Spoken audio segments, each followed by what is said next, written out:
माधव कुंज बिहारी।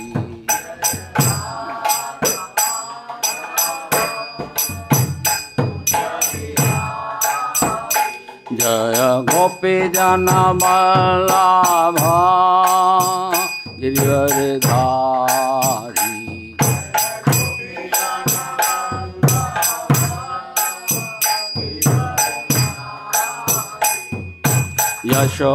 यशोदानंदन व्रज जनारंजन।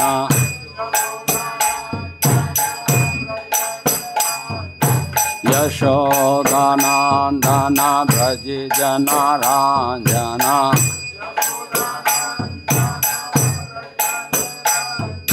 यमुना तीरा वनचारी।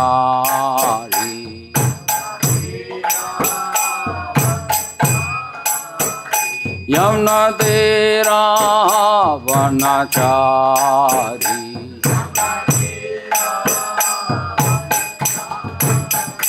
जय राधा माधव कुंज बिहारी।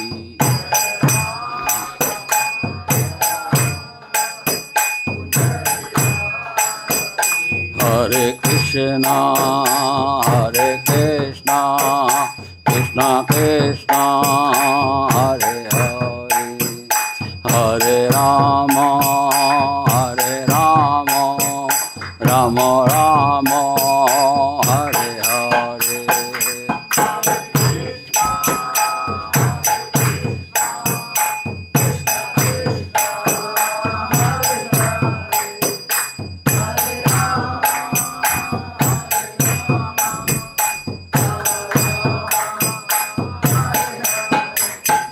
हरे कृष्णा कृष्णा कृष्णा हरे हरे, हरे राम राम राम हरे हरे।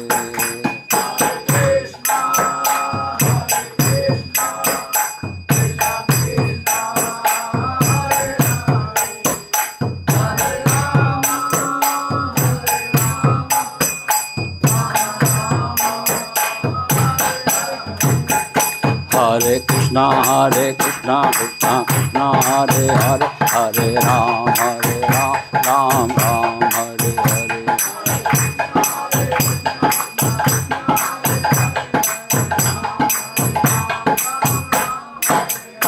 हरे कृष्णा कृष्णा कृष्णा हरे हरे, हरे राम राम राम हरे हरे।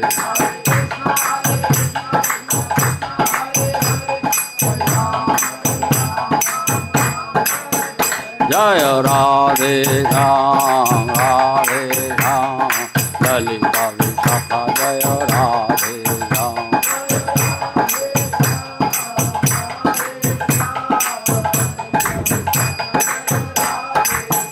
जय कृष्ण बलराम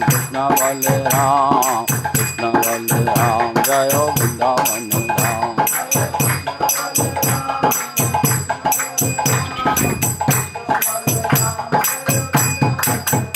जय गौर निताय जय गौर निताय।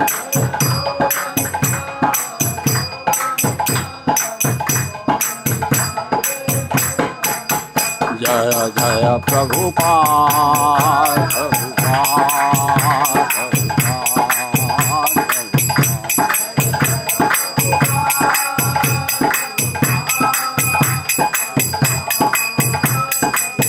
नित्य गौर हरि बोल हरि बोल हरि बोल हरि बोल।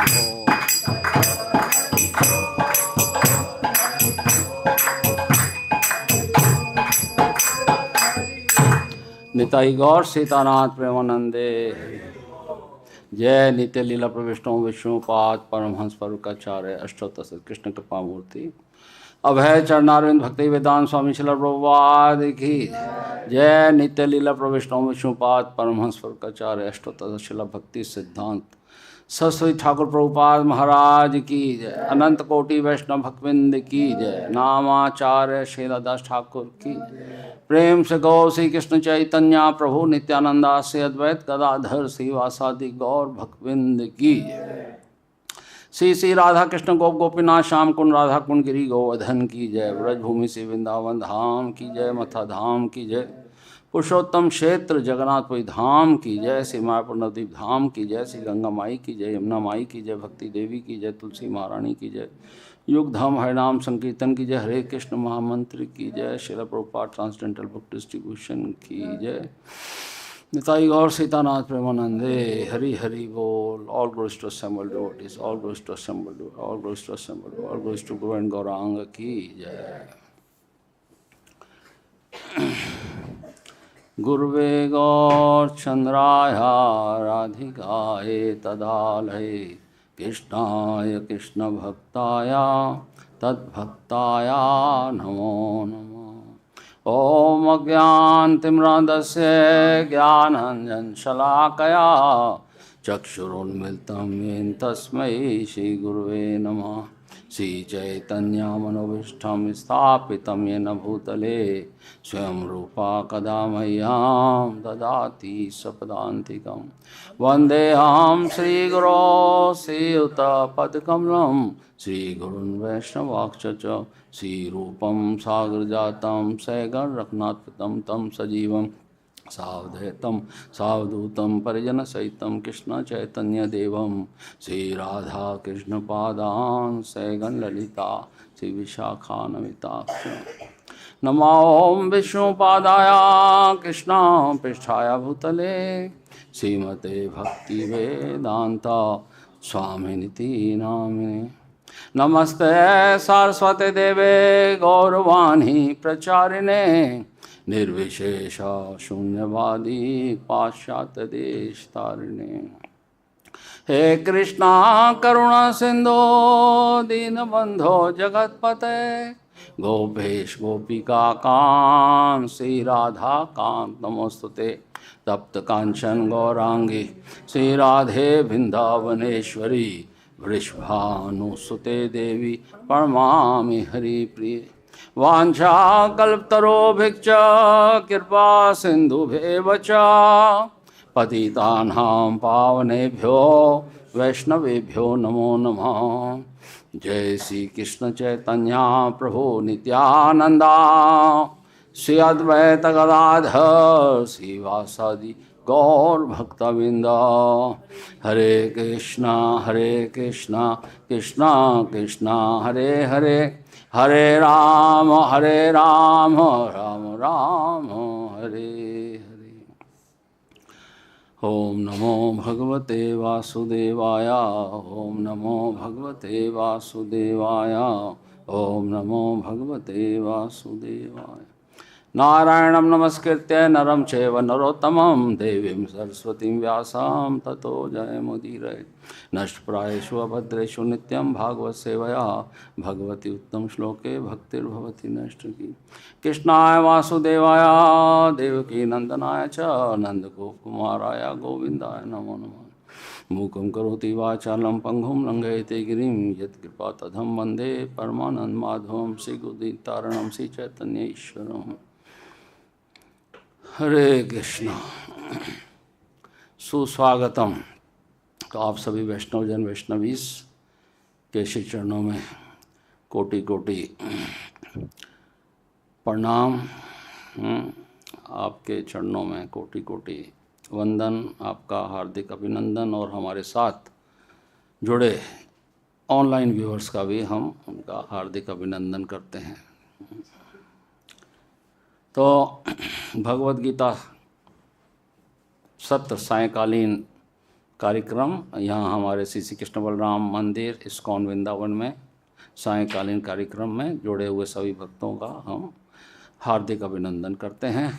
तो आज हम भगवद गीता श्रीमद् भगवद गीता यथारूप के छठे स्कंद, जिसका शीर्षक है ध्यान योग, और उसके 41वें श्लोक के ऊपर जो है आज यहाँ हम उसका पाठ करेंगे, चर्चा करेंगे। तो बहुत ही सुंदर श्लोक है और ये श्लोक जो है बहुत महत्वपूर्ण है।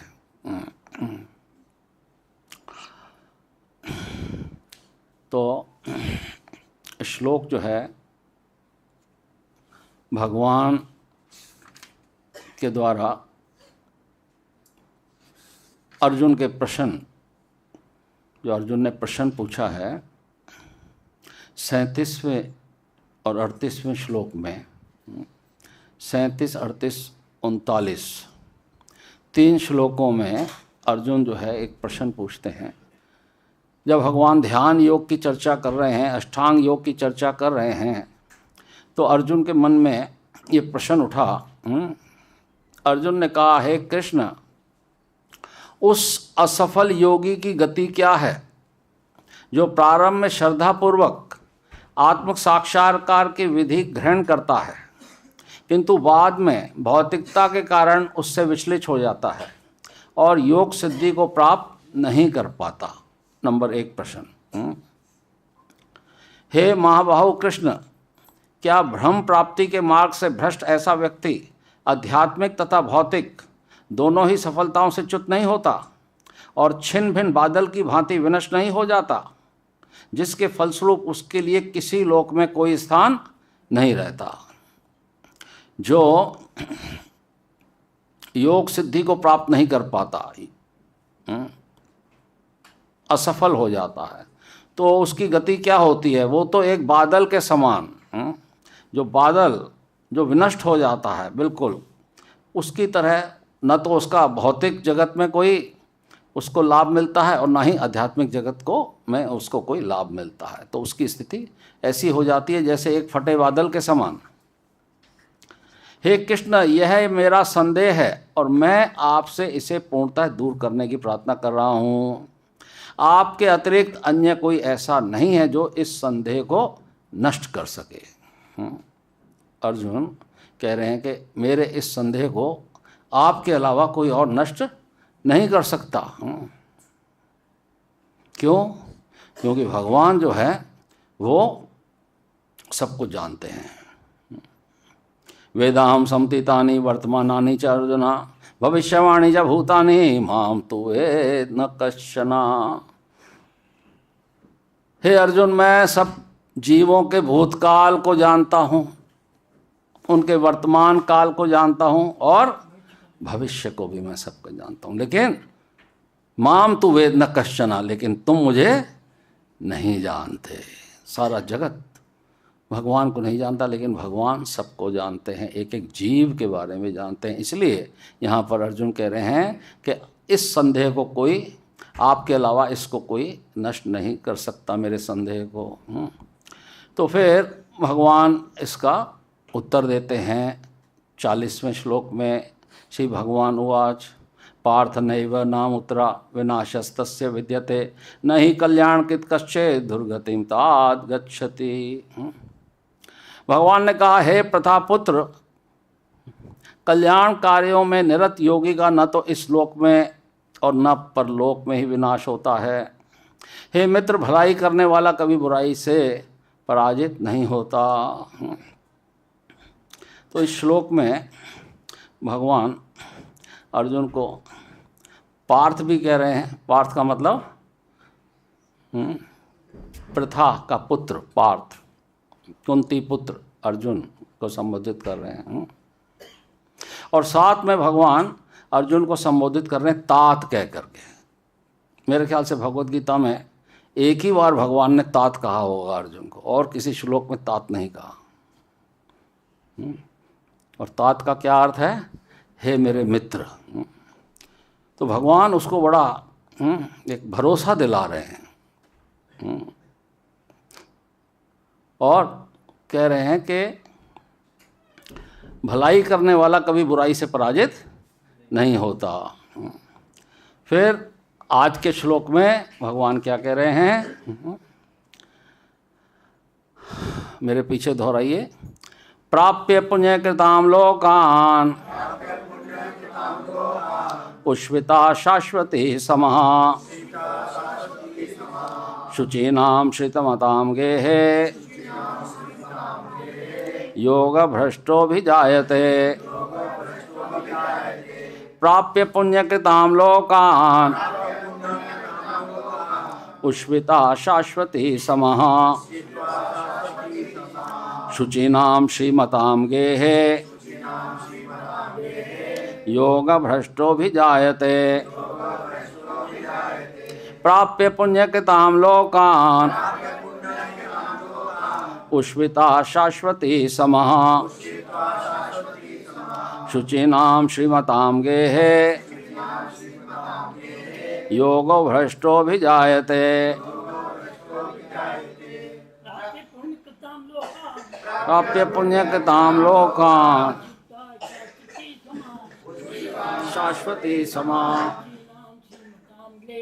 शुचीनां श्रीमतां गेहे योग भ्रष्टो भी जायते प्राप्य पुण्यकृतां लोकान्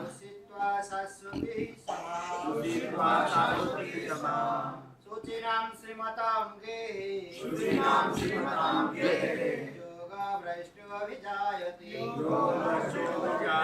प्राप्य पुण्यकृतां लोकान् उषित्वा शाश्वती समाः शुचीनां श्रीमतां गेहे योग भ्रष्टो भी जायते प्राप्य पुण्यकृतां लोकान्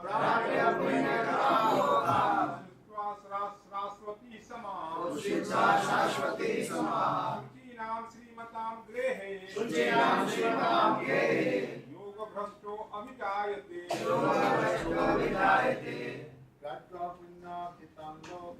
प्राप्य पुण्यकृतां लोकान्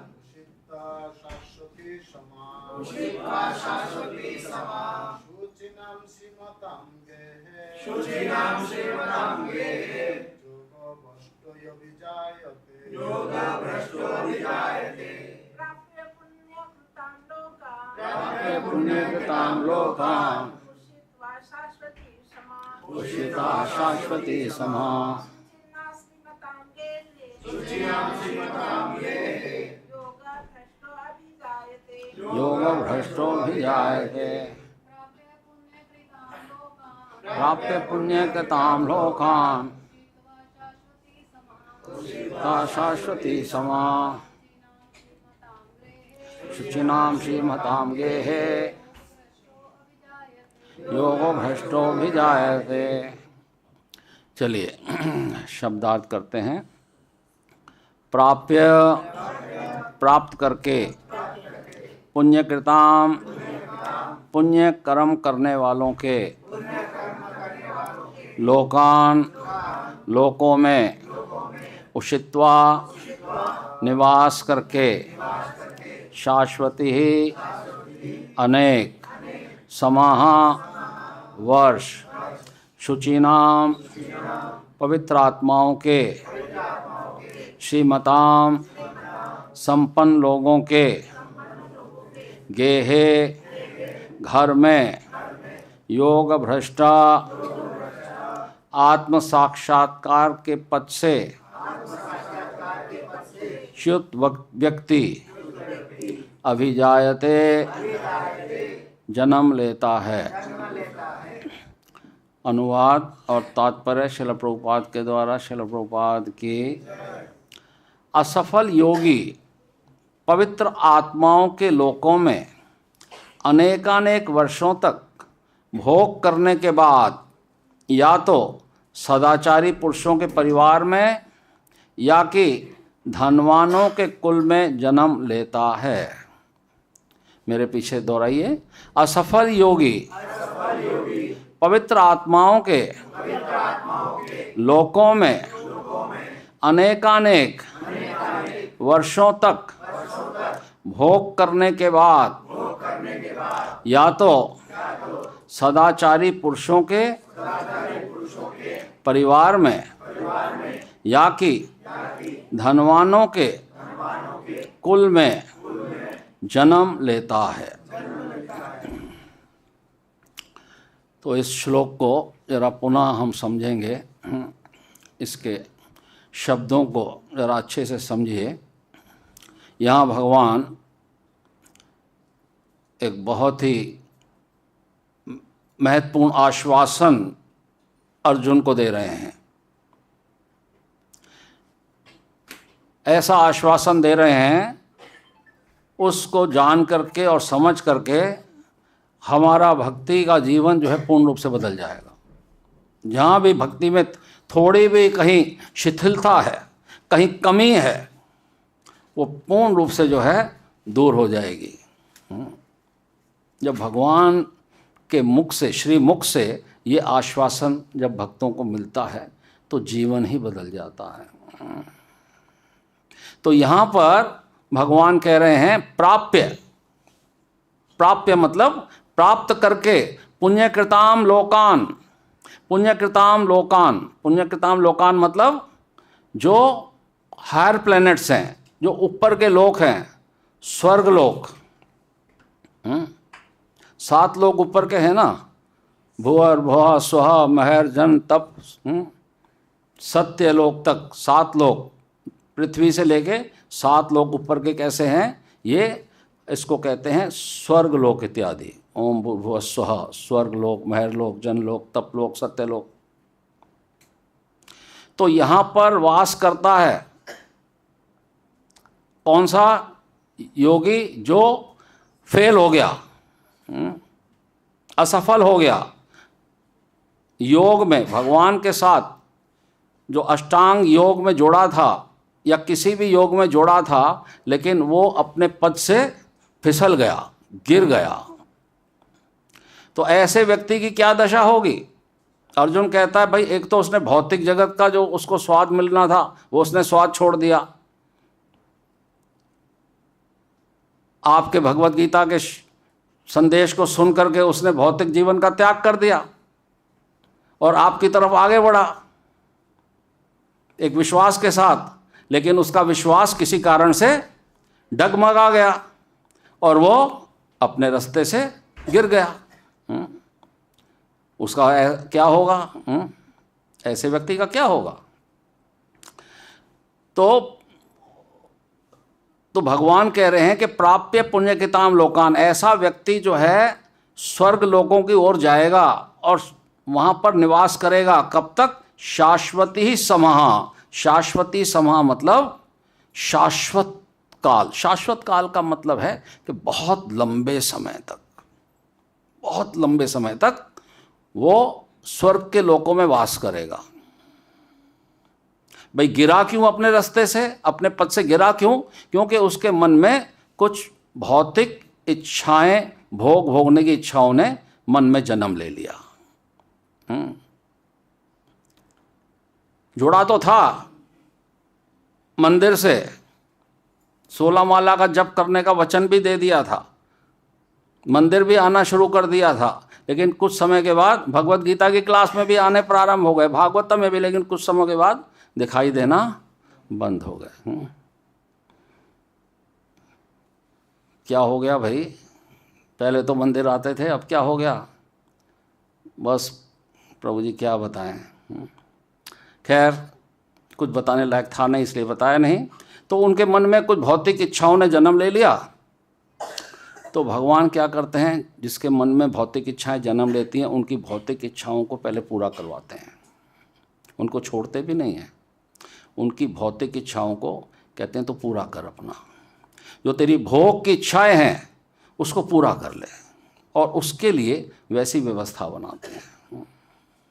भगवान बहुत जीवों के प्रति बहुत कृपालु हैं। जो भी भगवान की तरफ एक कदम आगे बढ़ाने का प्रयास करता है, भगवान तो बस उठ के खड़े हो जाते हैं उसके लिए कि ये मेरी तरफ आगे वापस आने का प्रयास कर रहा है। भगवान उसके लिए योजना बनाते हैं। तो भगवान कहते हैं कि ऐसा जो जीवात्मा है वो शाश्वती समा तक, मतलब अनेक वर्षों तक जो है उच्च लोकों में, हायर प्लैनेट्स में वास करता है। और फिर क्या होगा? और वहाँ से फिर वो वापस पृथ्वी पर आता है, और पृथ्वी पर आने के बाद शुचि नाम श्रीमताम गेहे। शुचि नाम का मतलब जो पवित्र, ब्राह्मण कुल में उसका जन्म होता है। शुचि मतलब जो पवित्र है, एक होता है शुचि और विपरीत इसका शब्द होता है मुचि। शुचि और मुचि। मुचि का मतलब जो अपवित्र है। तो यहाँ भगवान कहते हैं शुचि नाम, पवित्र ब्राह्मण कुल में, और श्रीमताम, श्री मतलब लक्ष्मी जी, धनवान कुल में उसका जन्म होता है। धनवान कुल में शुचि नाम श्रीमताम गेहे, घर में जन्म होता है। योगो भ्रष्टि भी जाए थे, जो योग से अपनी साधना से गिर गया, फॉल डाउन हो गया, उसको क्या प्राप्त होता है? उसको पहले तो उच्च लोकों के निवास प्राप्त होता है। हायर प्लैनेट स्वर्ग को भोगता है, बहुत वर्षों तक भोगता है। स्वर्गलोक का एक दिन 12 घंटे हमारे 6 महीने। स्वर्गलोक का 12 घंटे हमारा 6 महीने। हमारा 24 घंटा, उनका 1 साल। इस तरीके से वो क्या? हाँ हाँ, हमारा 1 साल बीत जाएगा तो उनका 24 घंटा बीतेगा। ठीक है, हमने कुछ उल्टा बोला था क्या? ठीक है, उसको सीधा कर लो।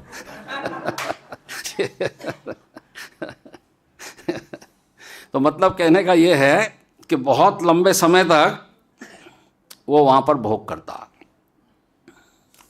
लेकिन भोग ज़्यादा कर नहीं पाता। ये भी बात है। क्यों? क्योंकि उसके अंदर बीज जो है ना भक्ति का डला हुआ।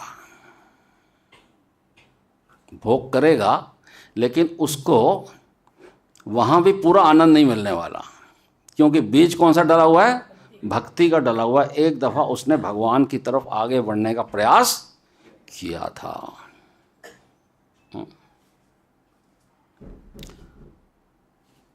तो ऐसा व्यक्ति जो है फिर वापस आता है और भगवान फिर उसके लिए यहाँ व्यवस्था बनाते हैं। उसको ऐसा एटमॉस्फेयर देते हैं, ऐसा वातावरण देते हैं कि उसको पवित्र ब्राह्मण कुल में उसका जन्म होता है। क्यों? क्योंकि वहाँ से वो पाप रहित जीवन बिताए, पापों से रहित जीवन बिताए। और साथ में श्रीमताम, भगवान धनवान कुल में भी उसको जन्म देते हैं ताकि उसको अपने जीवन के पालन के लिए परिश्रम ना करना पड़े। तो भगवान ऐसी सारी व्यवस्था उसके लिए करते हैं। जो व्यक्ति भगवान की तरफ आगे बढ़ने का प्रयास करता है और गिर जाता है। देखो, मतलब क्या हुआ? मतलब ये हुआ कि जिसने भगवान की तरफ आगे बढ़ने का प्रयास किया उसका अगला जीवन, मनुष्य जीवन, उसका गारंटेड। उसका गारंटी है, मनुष्य जीवन से नीचे नहीं जाएगा। 84 लाख योनियों में जीव जो है भ्रमण करता है। जलजा नवलक्षाणी स्थावरा लक्ष्मी शंति क्रमयो रुद्र संख्याख्या पक्षिणाम 10 लक्षणाम पश्वचत्रिशन लक्षाणी चतुर्लक्षाणी मानुषा। तो 84 लाख योनियों में, जिसमें जल में रहने वाले 9 लाख प्राणी, 20 लाख वृक्ष, 11 लाख कीड़े मकोड़े रेंगने वाले, 10 लाख पक्षी, 30 लाख पशु चौपाया और 4 लाख योनियां मनुष्य। मतलब 80 लाख योनियों से वो बाहर निकल जाता है।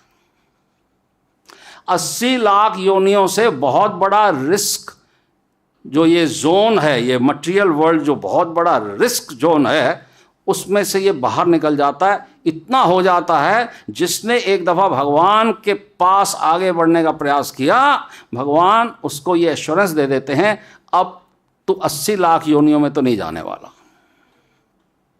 80 लाख योनियों में तेरा मतलब नहीं है। अब तूने मेरे पास आगे आना है, चाहे 1 साल में आए, चाहे 2 साल में आए, चाहे 2 जन्म में आए, चाहे 4 जन्म लगे। तेरी कंपार्टमेंट आ गई है ना, अब पास मैं करवाऊंगा तेरे को। भगवान फेल नहीं करते। भगवान क्या करते हैं? भगवान सप्लीमेंट्री, दोबारा कहते हैं पेपर तेरे से दोबारा दिलवाऊंगा, बेटा तू घबरा मत। फेल हो गया तो क्या हो गया, है ना। बच्चे जन्म लेते हैं, चलना सीखते हैं, चलते चलते गिर जाते हैं, फिर उठते हैं, फिर चलते हैं। तो इसी प्रकार से भगवान प्रोत्साहित देते हैं, प्रोत्साहन देते हैं। कभी भी जीवात्मा को हतोत्साहित नहीं करते, उसको डिस्करेज नहीं करते कि मूर्ख है तो नहीं। भगवान कहते चिंता मत कर, जो तेरे अंदर भोग की जो वासनाएं बची हुई हैं, पहले तू उसको भोग ले, अच्छे से अपनी भोग की वासनाओं को भोग ले। जब तू कहेगा बस अब और नहीं, तो फिर भगवान कहते हैं मैं तेरे को यहाँ जन्म दूंगा जहाँ से तू वापस मेरे पास आएगा, वापस मेरे पास आएगा। ठीक है।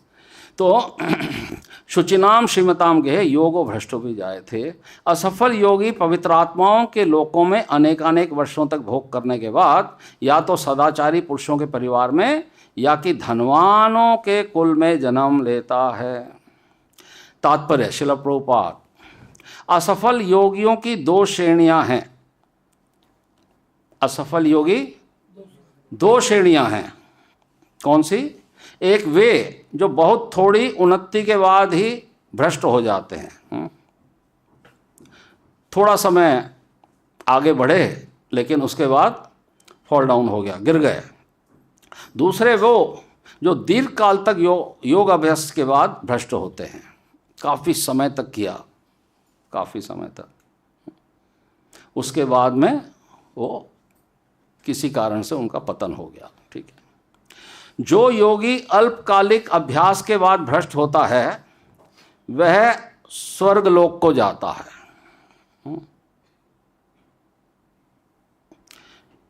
जो योगी अल्पकालिक अभ्यास के बाद भ्रष्ट होता है वह स्वर्गलोक को जाता है, जहाँ केवल पुण्य आत्माओं को प्रविष्ट होने दिया जाता है।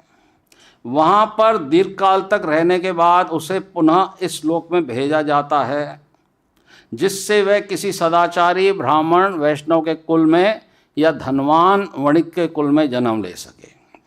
अब यहाँ एक बात तो ये आती है, स्वर्गलोक में जाने का कौन अधिकारी है? जो केवल पुण्य मतलब का पुण्य कर्मों का फल जिसका इतना जमा हो गया है, तो वो स्वर्ग जाने का अधिकारी बन जाता है, जिसमें अनेक प्रकार के यज्ञ किए जाते हैं। यज्ञ करके, जहाँ बताया गया अश्वमेध यज्ञ करके या अनेक प्रकार के दान दे करके, औरों का परोपकार करके दूसरों के ऊपर अनेक प्रकार के, तो वो व्यक्ति जो है स्वर्गलोक जाने का अधिकारी हो जाता है। लेकिन जो भक्ति में या जो भगवान के साथ योग में जो असफल हो जाता है उसको वही स्थान दे दिया जाता है। तो यहाँ पर कह रहे हैं कि वहाँ पर दीर्घकाल तक रहने के बाद उसे पुनः इस लोक में भेजा जाता है, जिससे वह किसी सदाचारी ब्राह्मण वैष्णव के कुल में या धनवान वणिक के कुल में जन्म ले सके। योगाभ्यास का वास्तविक उद्देश्य कृष्णा भावनामृत की सर्वोच्च सिद्धि प्राप्त करना है, जैसा कि इस अध्याय के अंतिम श्लोक में बताया गया है। किंतु जो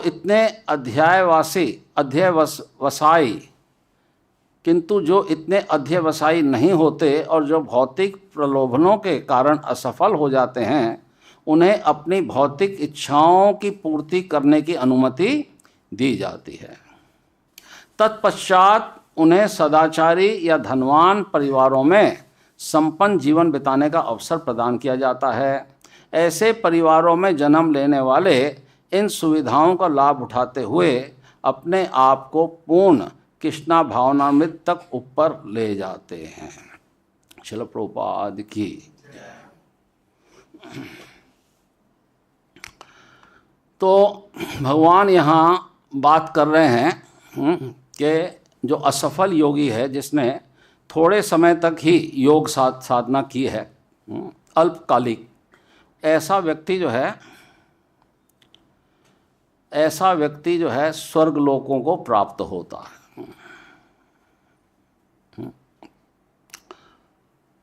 लेकिन स्वर्गलोक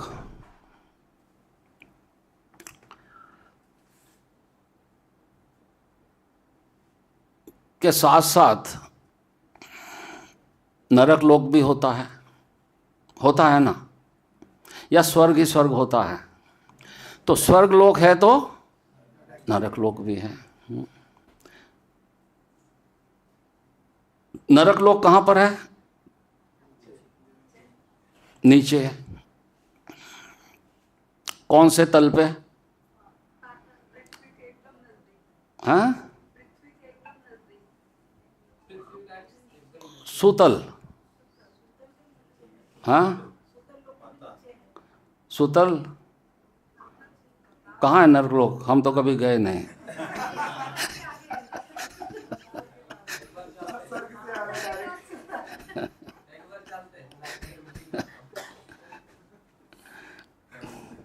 सुतल है, तलातल है, हैं? कहाँ है? हैं? अरे भाई ऐसा मत बोलो। लेकिन जाते तो हैं, पास में जाते हैं, पड़ोस में, जहाँ यमराज जी का ऑफिस है।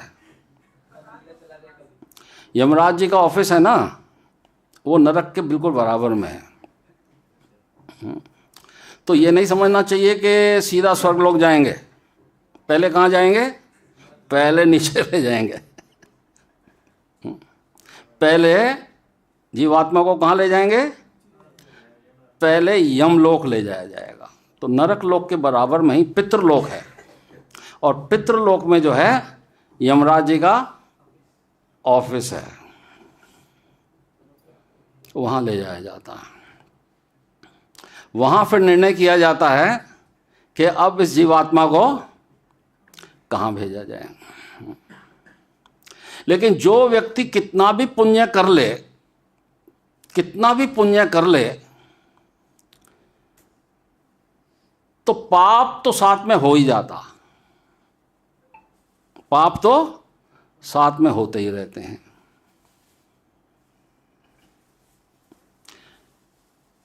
तो पाप जो है नलिफाई हो सकते हैं पुण्य कर्मों से। यदि हमने पाप कर्म हो गए और साथ में हमने पुण्य कर्म बहुत कर लिए, तो हमारे पाप कर्म नष्ट हो जाएंगे पुण्य कर्मों से? क्या करना होगा उसके लिए? हाँ, प्रायश्चित तो पहले होता है ना। वो तो मृत्यु से पहले होता है प्रायश्चित, मृत्यु के बाद प्रायश्चित नहीं होता। वहाँ तो फिर करवाया जाता है, नरक में भोगना पड़ता है। इस बात को हमें समझना पड़ेगा कि कोई व्यक्ति कहे कि मैं स्वर्गलोक को जाऊंगा, क्योंकि मृत्यु के बाद सबके आगे लिख देते हैं स्वर्गवासी। लेकिन स्वर्ग में जाने के लिए पहले आपको जाना पड़ेगा यमलोक। यमलोक जाके यमराज जी के दर्शन करने पड़ेंगे, और उनके जो असिस्टेंट हैं, कौन हैं? चित्रगुप्त, जो सारे चित्रों को गुप्त रूप से हमारे लेते रहते हैं। तो वो सारा ब्यौरा खोलते हैं, फाइल रख देते हैं सामने यमराज जी के कि ये इतने इनके पुण्य कर्म और इतने इनके पाप कर्म। तो वहाँ पर फिर निर्णय लिया जाता है कि इसको जो पुण्य लोकों में भेजना है कि पहले नरक लोक में भेजना है। तो एक बहुत बड़े राजा की कहानी आती है श्रीमद् भागवतम में, राजा नृग की। राजा नृग इतना पुण्यवान था कि उसने जीवन में पुण्य ही पुण्य किए थे, और बहुत बड़ा दानी था राजा नृग। कितना उसने पुण्य किया था, कितना उसने दान दिया था। करोड़ों गाय स्वर्ण जड़ित जो है वो ब्राह्मणों को दान में देता रहता था। इतना उसने पुण्य कमाया था। तो किसी कारण से जो है एक विवाद हो गया था कि उसने दान दी हुई गाय जो है पुनः किसी को ब्राह्मण को दान में दे दी, और वो मामला उनका उलझ गया, सुलझा नहीं, और इसका अंतकाल आ गया राजा का अंतकाल आ गया। और जब इनको पहुंचाया गया, इतना दान देने के बाद, इतना पुण्य करने के बाद उनको कहाँ जाना पड़ा? यमराज जी के द्वार पे जाना पड़ा। और जब वहाँ पर देखा उनका हिसाब किताब, चित्रगुप्त ने कहा यमराज जी से कि इनका इतना पुण्य है, इतना पुण्य, शाश्वती समा, ये तो स्वर्ग में ही निवास करने वाले हैं। लेकिन एक इनसे जो है पाप हो गया है कि इन्होंने दान दिया हुआ वस्तु गाय दोबारा किसी को दान में दे दिया, तो उसके लिए तो इनको ये नरकगामी भी है, नरकगामी भी ये बनेंगे। केवल स्वर्ग के अधिकारी नहीं है, इनको नरक की यातना भी सहनी पड़ेगी।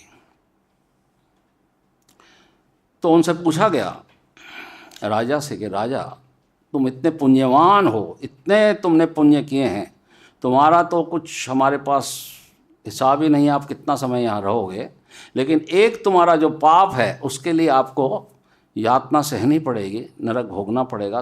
तो बताइए आप पहले क्या भोगना चाहते हैं? आप पहले स्वर्ग भोगना चाहते हैं या पहले नरक भोगना चाहते हैं? वो कहता नरक तो पास में ही है, अब कहाँ पहले स्वर्ग जाऊँगा फिर वापस नरक आऊँगा? पास में ही तो नरक है, पहले यही भोग लेता हूँ, एक ही है, बाकी तो फिर आराम से रहेंगे, फिर तो कोई बात ही नहीं है। तो उसने कहा मैं पहले नरक भोगना चाहता हूँ। इतना कहते ही उसका शरीर छिपकली में परिवर्तित हो गया। वो बहुत विशाल छिपकली के रूप में, और कहाँ? द्वारिका में एक कुएं में वो कई वर्षों तक उसको रहना पड़ा, सड़ना पड़ा उस कुएं के अंदर, एक पाप के कारण। और फिर जब एक समय भगवान के पुत्र प्रद्युम्न और सारे यदुवंशी जब वन में गए थे और उनको प्यास लगी, और जब वो कुएं के समीप गए और देखा कि इसके अंदर तो पानी नहीं है, एक बहुत विशाल छिपकली है, और उसको निकालने का प्रयास किया, निकाल नहीं पाए। जाकर के द्वारकाधीश को सब बताया भगवान कृष्ण को कि ऐसे ऐसे हमने ऐसा देखा। भगवान जो है सबके हितैषी हैं, उनके साथ आए और उस कुएं के निकट आकर के अपना वाम हस्त भगवान ने जैसे ही दिया, वो छिपकली जो है, बड़ा विशाल काय जीव छिपकली बाहर आ गया, और उसने बहुत ही सुंदर देव स्वरूप जो है धारण कर लिया। तो भगवान ने उससे पूछा कि आपकी ये गति कैसे है, आप तो कोई स्वर्ग के देवता लगते हैं। भगवान का भाई आप तो सब कुछ जानने वाले हैं भगवान, आपसे हम क्या बताएं। लेकिन फिर उन्होंने अपना सारा कथा फिर भी भगवान को बताया, भगवान को समझाया, बताया कि भाई किस तरीके से मेरी ये गति हुई है। तो चूंकि कुएं में पड़े पड़े उसको पुनः अपनी पिछली स्मृति थी, और फिर वो भगवान को याद करने लगा, कृष्ण का स्मरण करने लगा कि मैं इतना कुछ करने के बाद भी और मेरी ये गति हो गई। और फिर उसको कृष्ण याद आए, और जब कृष्ण याद आए तो फिर भगवान उसके सामने फिर प्रकट हुए।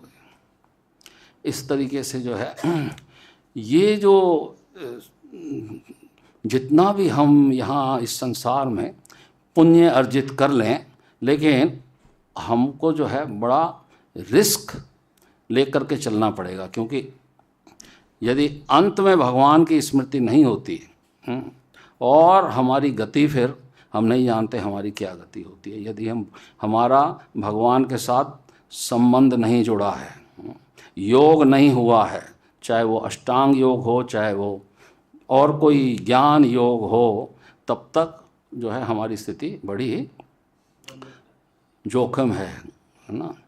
तो इस प्रकार से हमें इन बातों को समझना पड़ेगा कि किस प्रकार से जब हम भगवान के साथ अपने संबंध को जोड़ लेते हैं, तब फिर इतना तो निश्चित हो जाता है कि हमारी जो है अधोगति नहीं होती। कौनते है प्रतिजान ही न में भक्त्या पंचती है, कुंती पुत्र घोषणा कर दो मेरे भक्त का कभी विनाश नहीं होता। तो कहने का अर्थ यह है कि कई लोग तो नास्तिक होते हैं, उनके सिद्धांत अलग होते हैं नास्तिकों के। वो कहते हैं किसने देखा है स्वर्ग और किसने देखा है नरक। हम नहीं मानते इन बातों को। ऐसे ही बहुत बड़े नास्तिक हुए जिनका नाम था चारवाक मुनि। चारवाक मुनि है ना, क्या कहते हैं, उनका सिद्धांत क्या था? ऋणम कित्वा धितम पीबेत यावा जीवेत सुखम जीवेत भस्मीभूतस्य देहस्य कुता पुनर्आगमनो भवेत। उनका सिद्धांत था कि जब तक कोई जीवित है जितना संभव हो उतना घी खा लेना चाहिए। घी खाना चाहिए। ऋणम कृत्वा धितम पीबेत, घी को पी लो जितना पी सकते हो। तो कहने का मतलब यह है कि भोजन का आनंद लेने के लिए वो कह रहे हैं। लेकिन इतने नास्तिक होते हुए भी चारवाक मुनि ये नहीं कह रहे कि मांस खाना चाहिए, मांस खाना चाहिए, गौ मांस खाना चाहिए, ये नहीं कह रहे। क्या कह रहे हैं? घी पीना चाहिए। दूध दही घी मक्खन की बात कर रहे हैं नास्तिक। तो चारवाक मुनि ने सलाह दी है व्यक्ति को जितना संभव हो उतना घी खाना चाहिए। कोई कह सकता है मेरे पास पैसे नहीं है, आप कहते हो घी, कैसे घी खरीदूं? तो चारवाक मुनि कहते हैं यदि आपके पास पैसे नहीं है तो भीख मांगो, भीख मांगो, उधार ले लो, चोरी कर लो, लेकिन किसी तरह से घी पी लो, किसी तरीके से घी पी लो। तो कोई व्यक्ति आपत्ति करता है कि उसे भीख मांगने, उधार लेने, चोरी करने जैसे गतिविधियों के लिए उत्तरदायी ठहराया जाएगा, उसको नरक में भेजा जाएगा। तो चारवाक मुनि उत्तर देते हैं आपको उत्तरदायी नहीं ठहराया जाएगा। भस्मीभूतस्य देहस्य, जब ये देह ही नहीं रहेगी तो बात ही खत्म है। जब शरीर ही भस्म हो जाएगा तो किसको दंड दिया जाएगा? किसको दंड दिया जाएगा? तो खत्म है बात। तो ऐसे भी सिद्धांत हैं नास्तिकों के सिद्धांत जो कहते हैं कि न स्वर्ग है और न नरक है। और कई कर्म कांडी होते हैं जो केवल स्वर्ग की ही कल्पना करते हैं, नरक को वो मानते नहीं, नरक को नहीं मानते। स्वर्ग के लिए तो अनेक प्रयास करेंगे, अनेक प्रकार के तप करेंगे, यज्ञ करेंगे, सारे काम करेंगे, लेकिन उनका एक ही लक्ष्य होता है कि वो एंजॉय करना चाहते हैं, स्वर्ग में भोग करना चाहते हैं। लेकिन इतना तो पक्का है यदि कोई स्वर्ग जाना चाहता है तो उसके लिए उसको क्या करना पड़ेगा? और क्या करना पड़ेगा? पुण्य कर्म तो करना पड़ेगा। हाँ, भक्ति, भक्ति नहीं करना। भक्ति तो में जो फेल हो जाएगा वो स्वर्ग पहुंच जाएगा। स्वर्ग जाने के लिए उसको मरना पड़ेगा, मरना पड़ेगा। आप न मरिए स्वर्ग न जाइए, बिना मरे स्वर्ग के दर्शन नहीं होंगे भैया।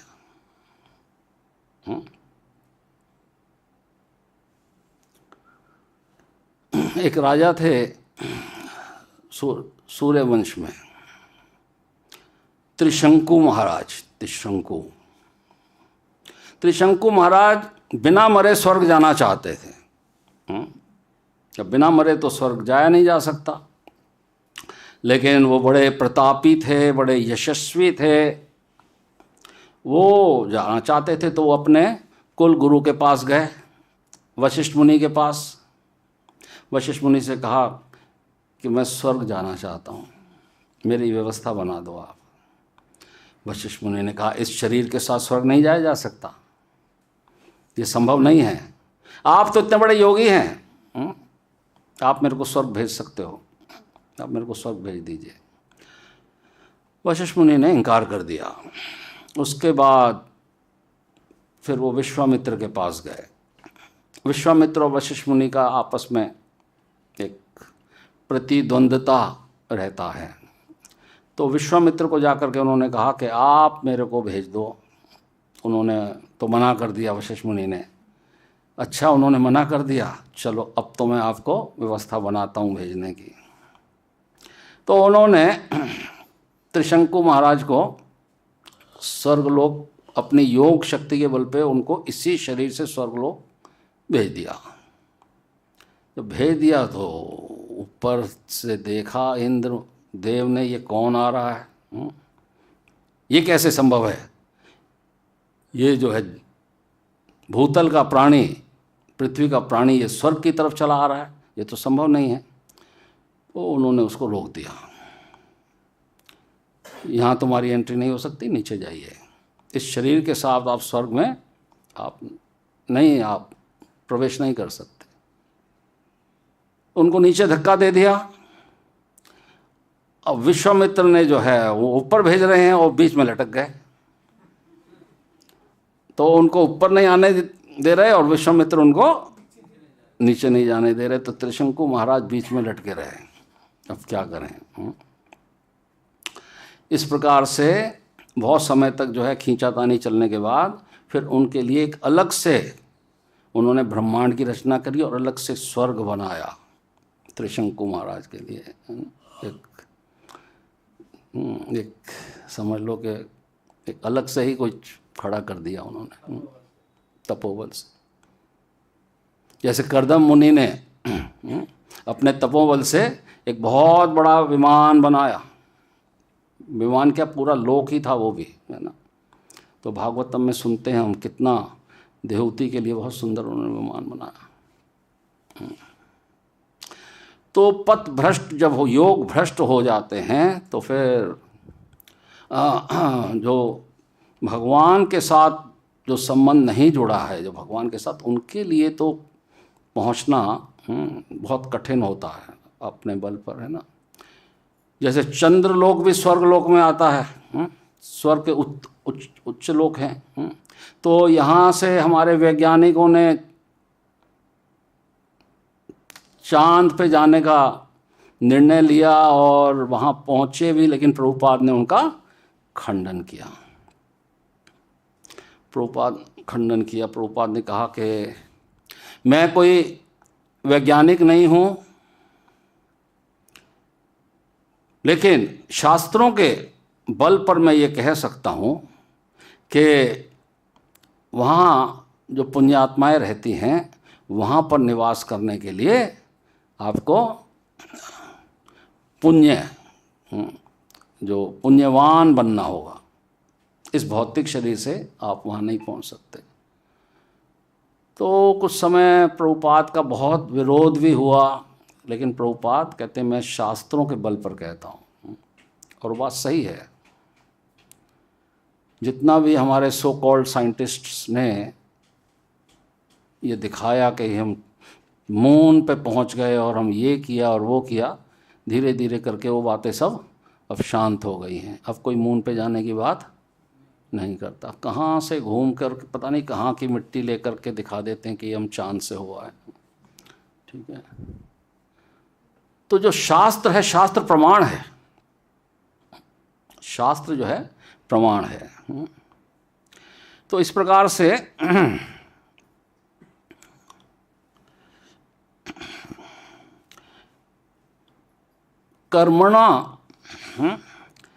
कर्मणा ही अपि बोधव्यम बोधव्यम च विकर्मणा, भगवान कहते हैं भगवद गीता में, अकर्मश्च बोधव्यम गहना कर्मणो गति।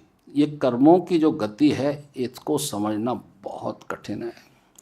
कोई इसका सिद्धांत ये नहीं कोई बता सकता कि मैंने पुण्य कार्य इतने कर लिए हैं, मेरे को स्वर्ग की प्राप्ति होनी चाहिए, मेरे को नरक की प्राप्ति नहीं होगी। तो भगवान कहते हैं गहना कर्मणो गति, कर्मों की गति को समझना ये बहुत ही कठिन है, बहुत ही कठिन है। तो इसके लिए केवल और केवल हमारे को क्या करना है कि भगवान के शरणागत होना है ना। और भगवान कहते हैं कि यदि कोई मेरे शरणागत हो जाता है और उसके बाद उसका फॉल डाउन हो जाता है, तो भी भगवान उसको क्या कहते हैं, अपि चेत सुदाचारो भजन्ते माम अनन्य भाग साधुर एव स मंतव्य सम्यक व्यवस्थो ही स। कि कोई व्यक्ति चाहे कितना भी दुराचारी है, यदि वो मेरी भक्ति में लगा हुआ है तो उसको क्या मानना चाहिए? साधु ही मानना चाहिए, साधु ही उसको मानना चाहिए यदि वो भक्ति में लगा हुआ है। तो भक्ति योग इतना अपने आप में, इतना जिसको कहते हैं कि क्या कहेंगे, भक्ति योग में इतना बल है, इतना पावर है कि यदि कोई भक्ति योग को स्वीकार कर लेता है तो फिर उसका कहीं कोई फॉल डाउन नहीं, और फॉल डाउन यदि होता भी है तो शुचिताम श्रीमताम गे है। पहले तो जहाँ पर बड़े बड़े योगी, जो बड़े बड़े जो पुण्यवान, जो अश्वमेध यज्ञ करके और अनेक प्रकार के दान दे करके, अनेक प्रकार की तपस्याएं करके जो स्वर्गलोक में वो पहुंचते हैं, तो जो भगवान के साथ जुड़ा हुआ योगी है वो तो फेल होने पे पहुंच जाता है। ये है भगवान की महत्ता, फेल होने पे वहाँ पहुंच जाता है। तो जो वहाँ पहुँचना चाहते हैं और जो भगवान के जो साथ जुड़े हुए योगी हैं, उनमें अंतर यही है, उनमें अंतर ये है कि वहाँ जाने के लिए तो ऐसे पुण्य कार्य करने पड़ते हैं, उनके लिए बहुत तपस्याएं करनी पड़ती हैं। उनका लक्ष्य ही होता है भोग करना, उनका लक्ष्य होता है एंजॉय करना। लेकिन जो भक्त है, भक्ति के मार्ग पे आगे बढ़ा है और आगे बढ़ने के बाद उसका पतन हो गया है, उसका लक्ष्य नहीं था स्वर्गलोक जाना, उसका लक्ष्य नहीं था, उसका लक्ष्य था भगवान को प्राप्त करना, लेकिन किसी तरीके से उसका पतन हो गया। तो ऐसे व्यक्ति को भगवान स्वतः ही स्वर्गलोक दे देते हैं। इसीलिए क्योंकि उसका लक्ष्य नहीं है, इसीलिए उसका मन वहां भी नहीं लगता। एक दफा जिसने स्वाद ले लिया, हरे कृष्णा कृष्णा कृष्णा हरे हरे, हरे राम राम राम हरे हरे, तो जब तक जीवात्मा को जब एक दफा स्वाद मिल जाता है, भक्ति का स्वाद मिल जाता है, भगवान के साथ उसका सानिध्य हो जाता है, संबंध जुड़ जाता है, उसका फिर कहीं भी उसका मन नहीं लग सकता। इसीलिए भगवान कहते हैं शाश्वती समा तक जो है वहाँ वो रह सकता है। लेकिन जो बाकी जो कर्मकांडी होते हैं उनको तो जबरदस्ती वहाँ से धकेला जाता है। क्षीणे पुण्य मृत्य लोकम विशंति, आपको नीचे जाओ, आपका पुण्य खत्म हो गए, पुण्य क्षीण हो गए। लेकिन जब भक्त वहां पहुंचता है, भक्त शाश्वती समाता रह सकता है, लेकिन वो रहना ही नहीं चाहता। भगवान फिर उसकी व्यवस्था बनाते हैं, शुचिदाम श्रीमताम गे हे योगो भ्रष्टे भी जायते, नहीं रहना चाहता, चल वापस आ, फिर प्रयास कर, ठीक है। तो इस प्रकार से आज का जो ये श्लोक है, आज के श्लोक में यही बताया गया है कि जो व्यक्ति असफल योगी पवित्रात्माओं के लोकों में अनेक वर्षों तक भोग करने के बाद या तो सदाचारी पुरुषों के परिवार में या कि धनवानों के कुल में जन्म लेता है। श्रील प्रभुपाद की जय। निताई गौर सीतानाथ प्रेमानंदे हरि हरि वो। श्रीमद् भगवद गीता यथारूप की जय। ईश्वर प्रभु की जय। तो now English session is going to